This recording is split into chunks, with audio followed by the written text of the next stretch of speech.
Soy Luis Durán y esto es Durán Comunicaciones. Bienvenidos al canal. Hoy hablaremos sobre comunicación de crisis, qué es, cómo identificarla. Este era un video que se los estaba debiendo desde hace ya algún tiempo y que me parece especialmente importante en esta coyuntura. Pero antes de continuar, no se olviden suscribirse al canal si lo están viendo en YouTube. Denme un gran like, coméntenlo, compártanlo con sus amigos, porque creo que es información de mucha utilidad, sobre todo si están en la industria de las comunicaciones y en general si están en la gestión de empresas y organizaciones. Creo que el tema de la comunicación de crisis hoy por hoy adquiere una gran relevancia porque su buena gestión nos permite adelantarnos a situaciones que pueden afectar seriamente la reputación de las empresas. En este momento vivimos una situación en donde hay que gestionar la incertidumbre y nada mejor que planificar con anterioridad posibles escenarios, desde los más inocuos hasta los más graves. Eso es lo que vamos a conocer en detalle en el siguiente PPT que vamos a estudiar.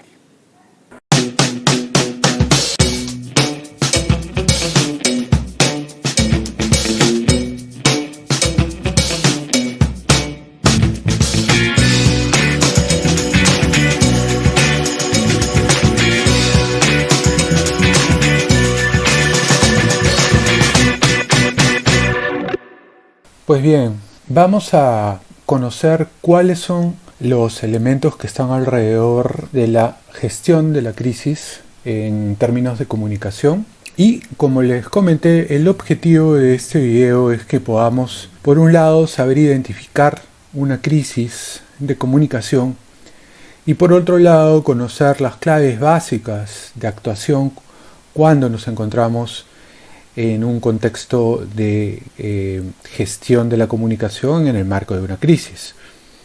Pero para esto tenemos que conocer claramente cuál es la definición de una crisis.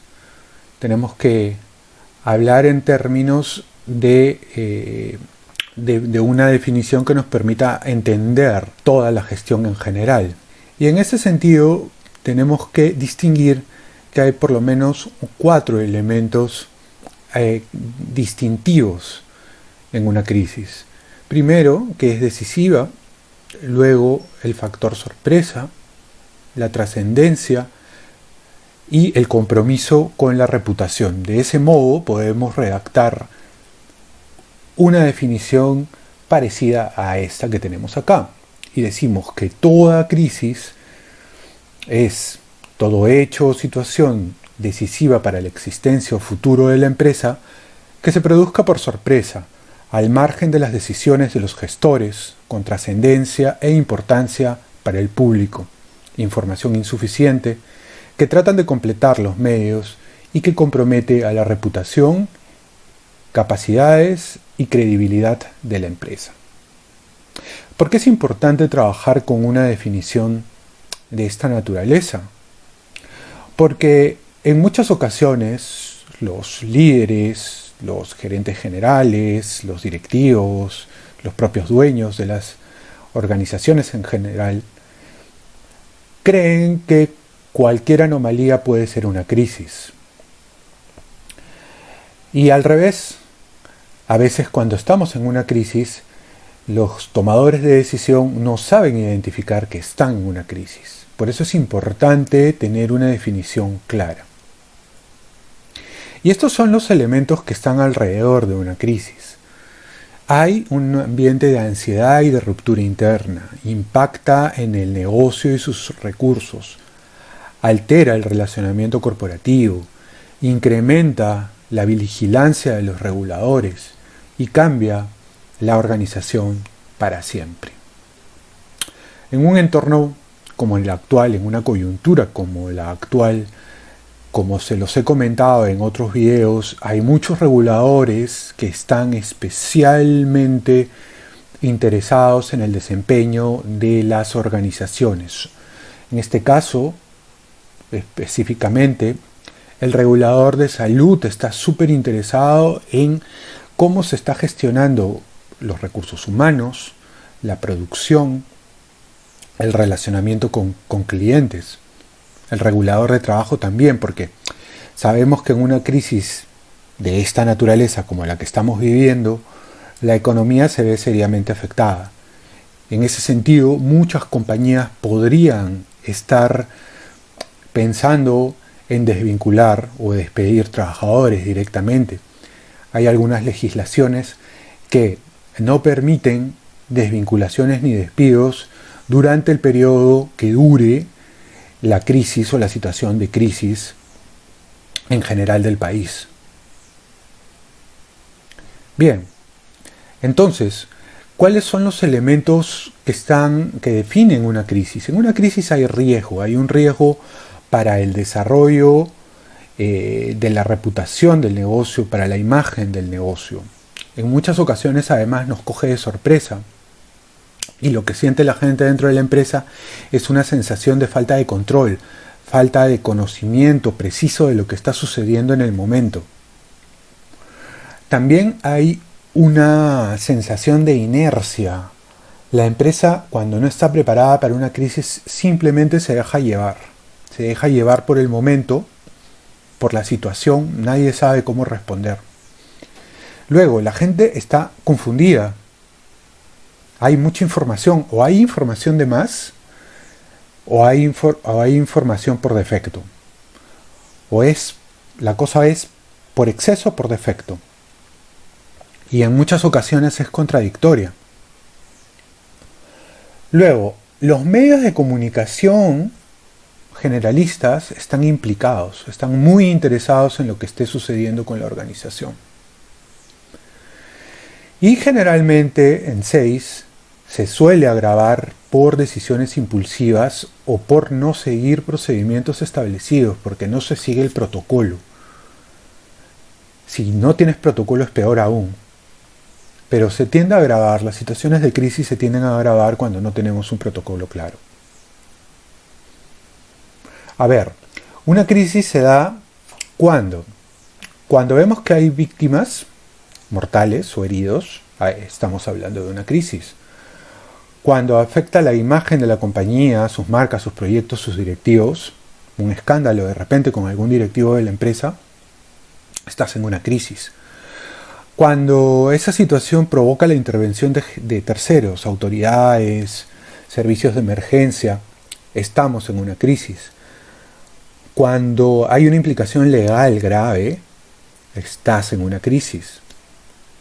Cuando se cuestiona la forma en que la empresa opera o gestiona su actividad y cómo enfrenta los problemas, por ejemplo, noticias, informes críticos, denuncias, en ese caso, de hecho, estás en una crisis. Cuando están medios de comunicación involucrados, cuando hay cierta espectacularidad, aun cuando el incidente sea poco grave, estás en una crisis. Y lógicamente cuando afecta a las operaciones propias del negocio, las ventas, los proyectos, las actividades corporativas. Ahora veamos cuál es la evolución de una crisis. Una crisis tiene primero una fase precursora.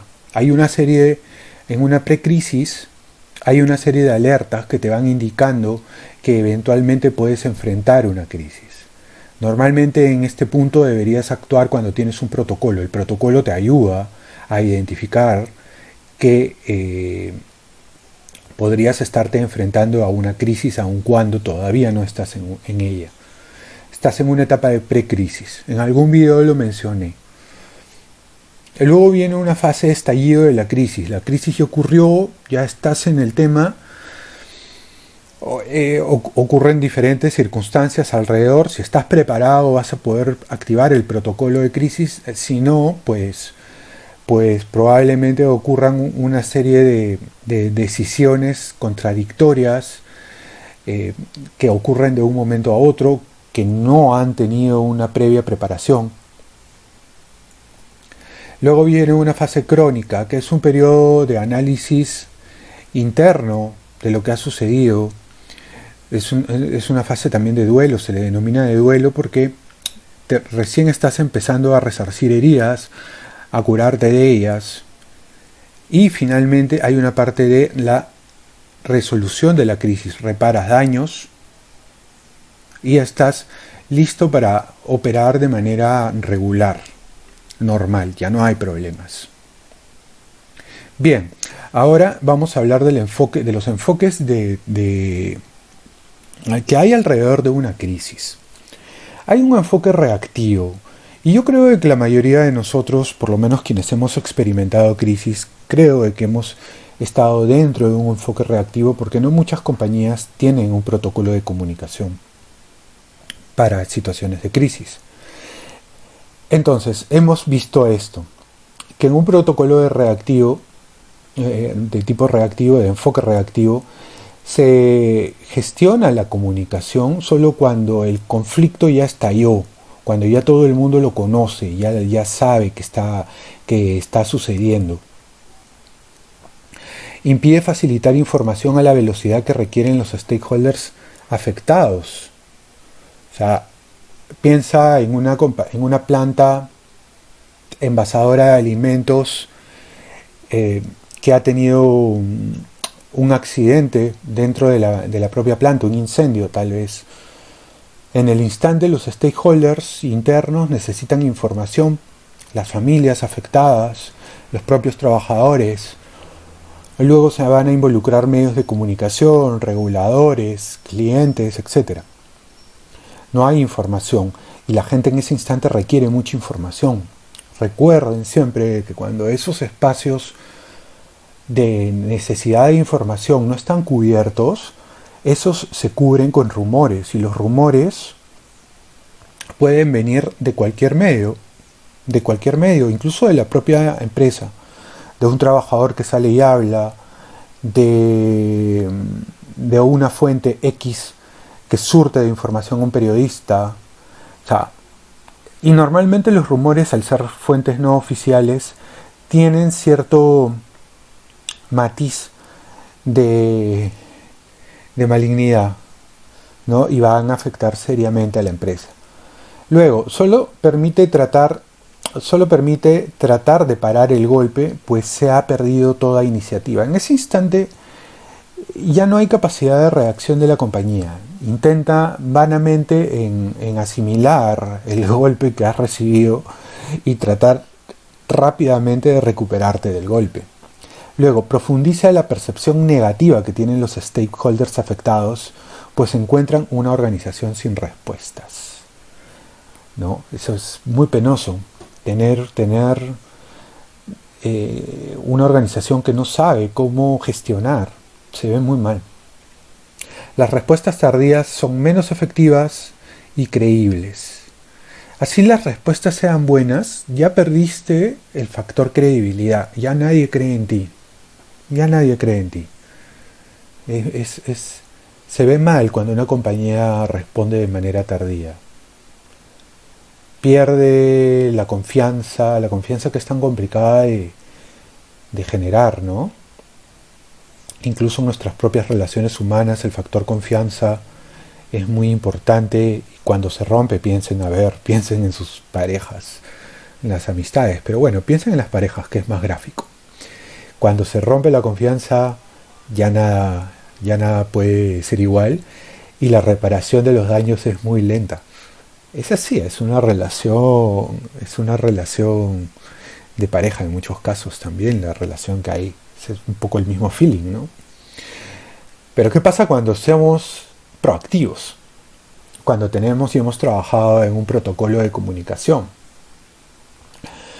Dice, cuando trabajamos en un protocolo de comunicación previo, hemos desarrollado una matriz de riesgos desde el inicio. Hemos hecho un análisis de todos los escenarios, un análisis probabilístico, desde lo menos hasta lo más, hasta los escenarios más pesimistas. Se hace una planificación de la gestión previa de las expectativas de los stakeholders. Esto quiere decir, por ejemplo, que cuando nosotros estamos observando escenarios muy negativos, nos estamos adelantando a las expectativas que pueden tener los stakeholders alrededor de esa situación. Y ya tenemos una batería de respuestas, tipo, que simplemente a la hora que ocurra el problema se van a ir adaptando.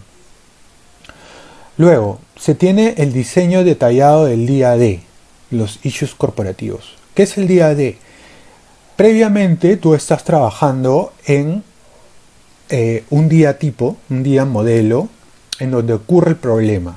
Digamos, un domingo a las 3 de la madrugada, 2 de la madrugada, por ejemplo, donde toda la gente está durmiendo, la dirección de la compañía está durmiendo y se incendia la planta. Ahí tienes que saber cuál va a ser el protocolo de actuación, con qué persona hay que comunicarse directamente. Y esta persona probablemente se tenga que comunicar con el gerente general. El gerente general tiene que saber, o los directivos, o el consejero delegado, como dicen en España, tiene que tener una línea abierta a las 24 horas del día y esta persona tiene que saber inmediatamente qué hacer y activa su comité de crisis. Bueno, y luego viene la monitorización. Vamos a hablar sobre el procedimiento de actuación en otra diapositiva. Luego viene la monitorización y evaluación de los resultados, ¿no? Se miden los resultados posibles de una situación de crisis y se gestionan los daños reputacionales. Aquí tú ya has identificado previamente quiénes son los influencers con los que te podrías relacionar en ese momento en una situación de crisis y ya previamente los tendrías que tener fidelizados como organización para que cuando venga la situación de la crisis esta gente pueda ayudarte a reparar un poco la crisis reputacional. Ya tienes lista un control de daños. Hay que tener claro que siempre va a haber un daño, siempre habrá un daño, pero tú puedes trabajar para que ese daño no sea irreparable. Acá la cosa es que los daños no sean irreparables y ese gap entre la recuperación y el daño no sea tan grande. O sea, la idea es que sea lo más pequeño posible, ese gap, ese hueco, ese hiato. Bien, acá hay algunas preguntas básicas que tenemos que hacerlos en términos de una gestión de crisis. Decimos, ¿es una crisis o es un problema? ¿Qué pasos hay que dar? ¿Qué decimos? ¿Cuándo lo decimos y cómo lo decimos? ¿Cómo informamos internamente? ¿Cómo planificamos a largo plazo? ¿A quién informamos? ¿Cómo defendernos si tenemos la razón? ¿Quién debe ser el portavoz? ¿Qué sucede si hay acciones legales? Estas preguntas nos tenemos que hacer durante la planificación del protocolo de crisis de la organización. Bien, acá tenemos un modelo tipo adaptable, extrapolable, de actuación durante una crisis. Lógicamente, cada organización tiene su propia naturaleza, no es lo mismo una contratista minera como donde yo he trabajado, por ejemplo, previamente, no es igual. Y esta no es igual pues a una planta envasadora de conservas y esta no es igual a una empresa o una empresa del Estado, un ministerio de repente. Entonces, esto hay que observarlo en su correcta dimensión. Pero en términos de tipología se puede utilizar este procedimiento. Primero, ¿qué es lo que tenemos que hacer? Tenemos que recopilar toda la información sobre lo que ha sucedido. Inmediatamente, recopilar todo. Luego vamos a dar instrucciones a los primeros receptores.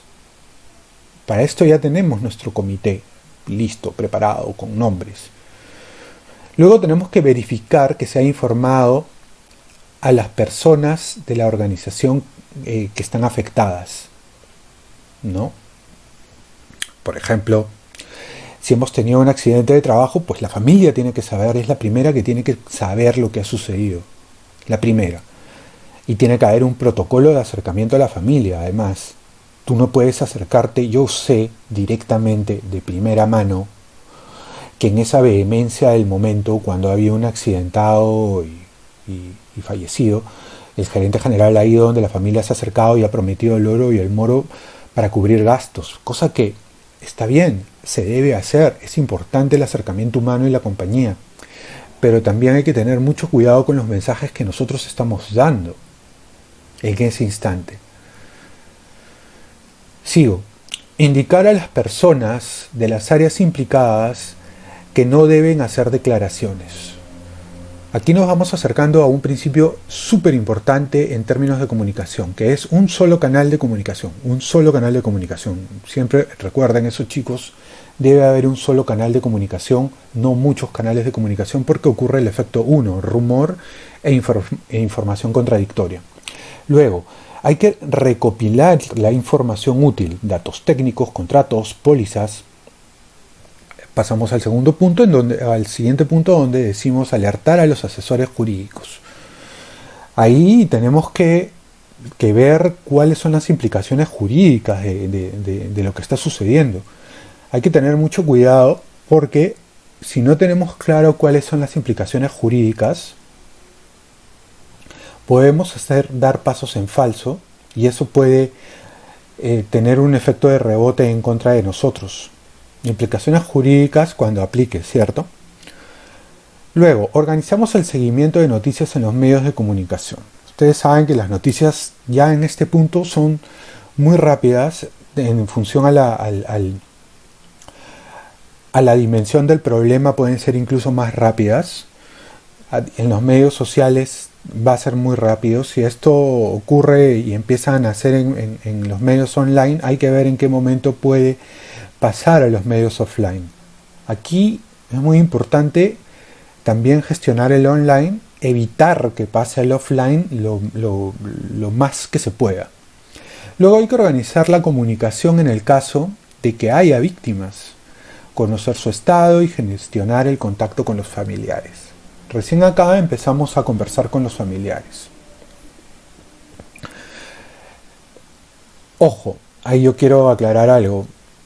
Conversamos con los familiares cuando ya hemos conversado con los asesores jurídicos y cuando ya si estamos hablando de una empresa transnacional, tenemos que informar a la empresa transnacional.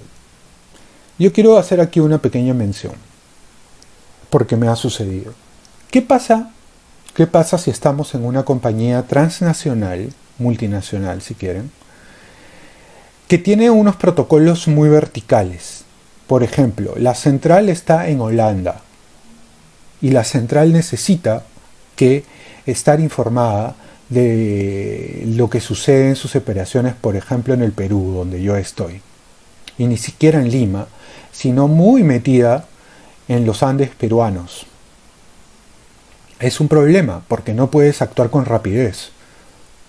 En este caso yo particularmente les sugiero, si es el caso de ustedes, que cuando desarrollen un protocolo de comunicación adviertan a la central, a la casa matriz, que no va a poder funcionar si es que la casa matriz no es flexible en la gestión de la comunicación. Porque si vamos a esperar el feedback de la casa matriz, en ese instante ya todos los medios de comunicación han informado alrededor de la situación y ya la reputación de la empresa se está afectando. Entonces mi modesta sugerencia es que este desarrollo del protocolo de comunicación sea un trabajo a la limón con la gente de la casa matriz del país que sea, porque si no va a ser un problema. No se va a poder manejar. Si van a estar esperando el feedback de la casa matriz, a veces no va a llegar, se va a demorar. Mientras la organización es más burocrática, es más difícil que podamos tener respuestas rápidas. Entonces esto hay que hacerlo muy simple. Y sí, pues, van a tener que confiar en la toma de decisiones de la gente que trabaja en las localidades donde la empresa opera. ¿No? Pero sí es importante de que haya un trabajo coordinado. Continúo. Hay que controlar a los periodistas, suena feo, hay que controlar a los periodistas y otros comunicantes. Hay que tener comunicación con los periodistas, es bueno tenerlos, tener ya una relación previa con ellos para que cuando suceda la ocasión no seamos unos perfectos desconocidos y siempre recordemos que el periodista lo que necesita es información. Buena o mala, necesita información. Si no se la damos nosotros de primera mano, se la va a dar otra persona y la va a utilizar. Más todavía si el periodista tiene una predisposición negativa hacia nuestra empresa, hacia nuestra industria, hacia la naturaleza de nuestras operaciones. Entonces, es bueno fidelizar previamente.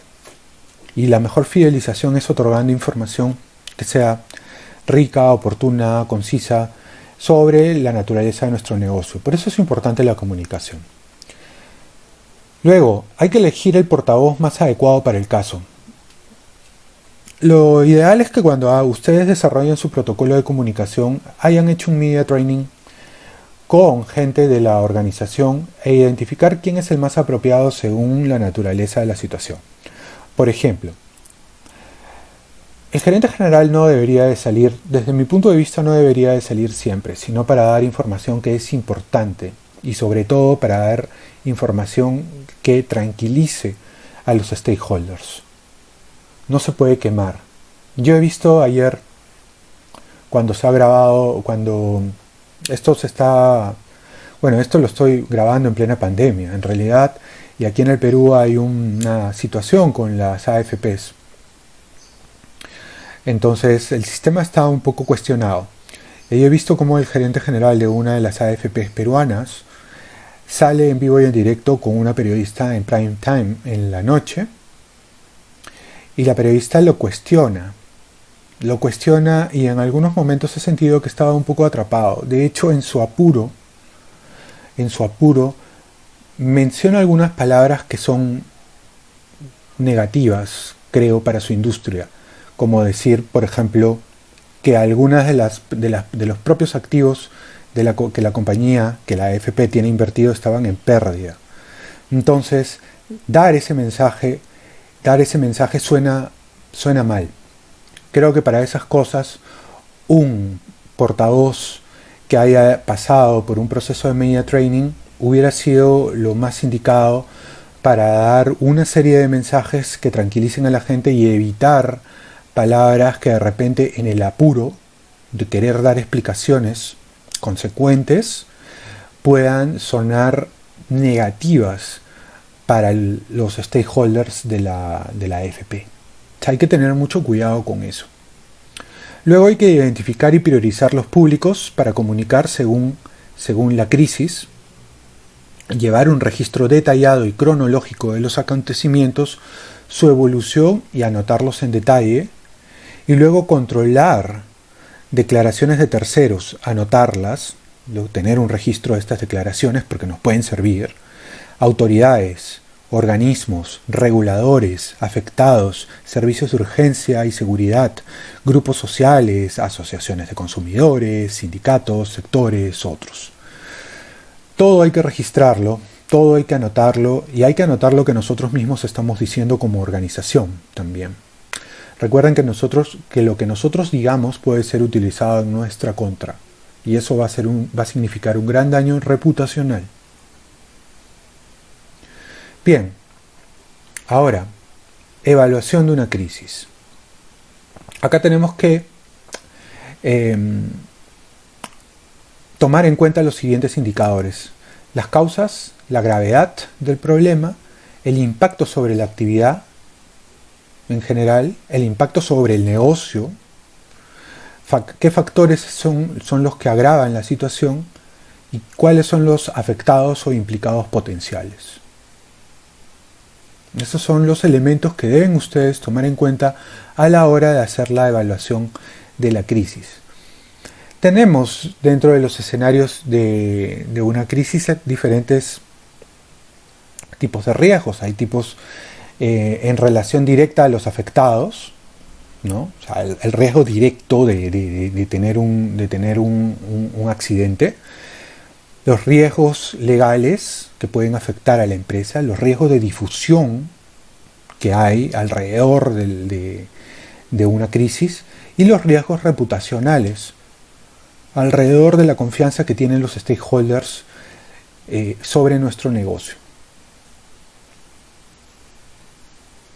En ese sentido, tenemos que tomar decisiones de tipo operativo para superar el problema, de tipo comercial, de tipo logístico y finalmente decisiones para reparar los daños que están ocurriendo.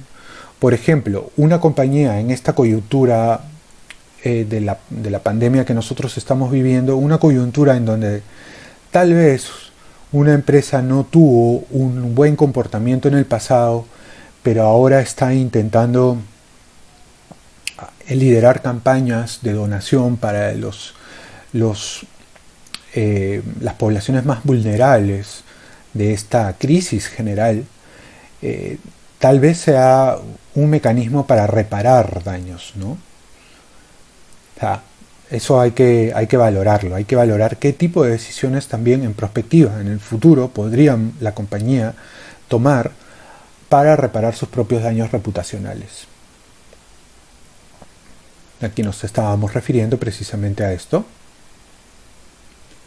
Efectos. Hay efectos en términos de disposición de recursos, en términos del nivel de ampliación del ruido que puede generar la crisis y efectos en el compromiso y en el cumplimiento.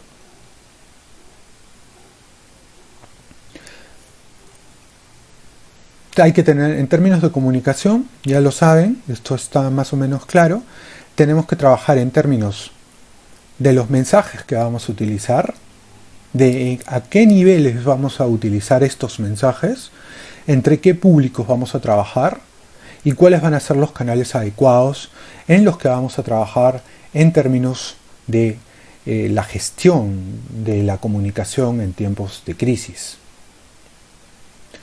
Esta frase de Napoleón a mí me parece que es algo súper actual en este momento. Hay dos cosas que mueven a los hombres: el miedo y el interés. Hoy por hoy estamos viviendo una situación de miedo. Y hay miedo en todos los sentidos. El miedo más primordial es el miedo a perder la vida o a enfermarte.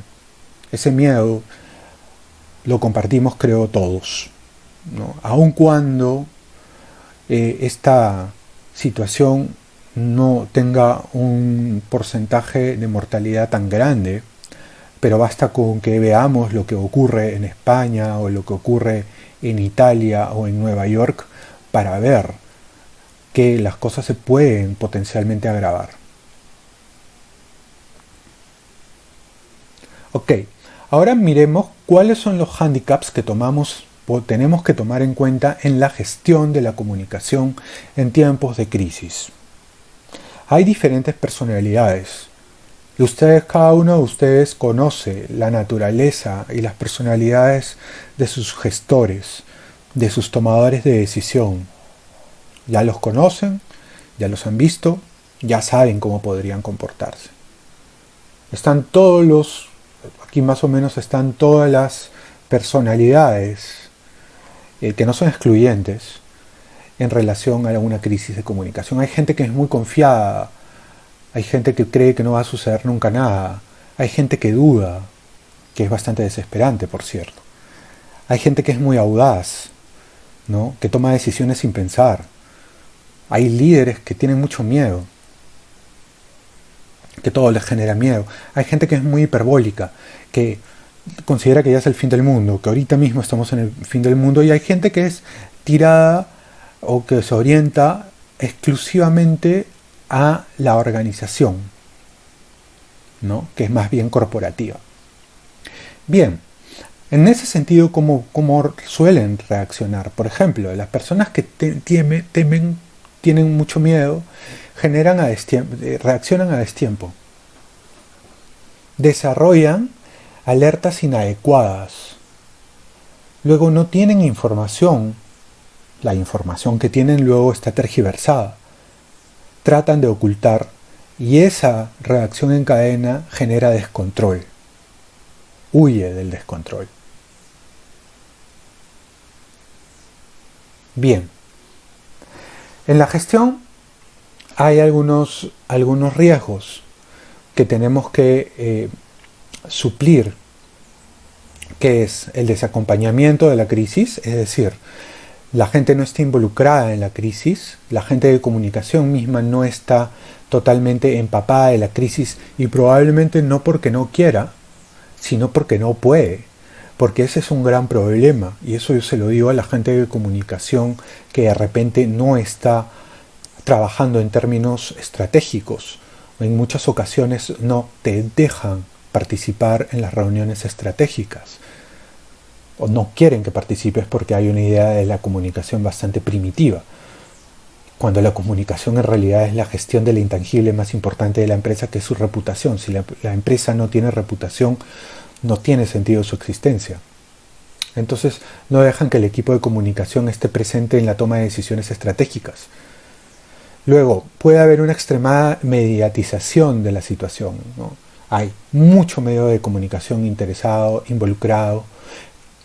Hablemos, por ejemplo, de una organización familiar, en donde hay muchos hermanos, muchos parientes involucrados en la gestión y cada quien quiere meter al medio de comunicación en quien más confían o porque tienen algún tipo de contacto. Y eso nos lleva a la hipersocialización. Todo el mundo habla de la empresa, todo el mundo habla de la marca. Pensemos en Odebrecht, sin irnos tan lejos, ¿no? Es una compañía que ya con esa marca básicamente no puedes hacer nada. En este punto no la puedes salvar. Está hipersocializada, manoseada.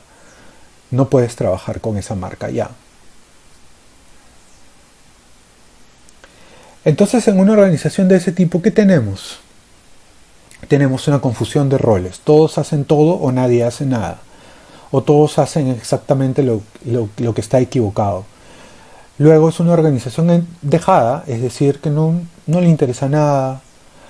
O es una organización que se encapsula, que en su soberbia consideran que toman las mejores decisiones y no tienen ninguna información del entorno o no les interesa la información del entorno. En este tipo de organizaciones tenemos diferentes tipos de decisión que están llevadas por la sumisión, por la superficialidad y por la improvisación.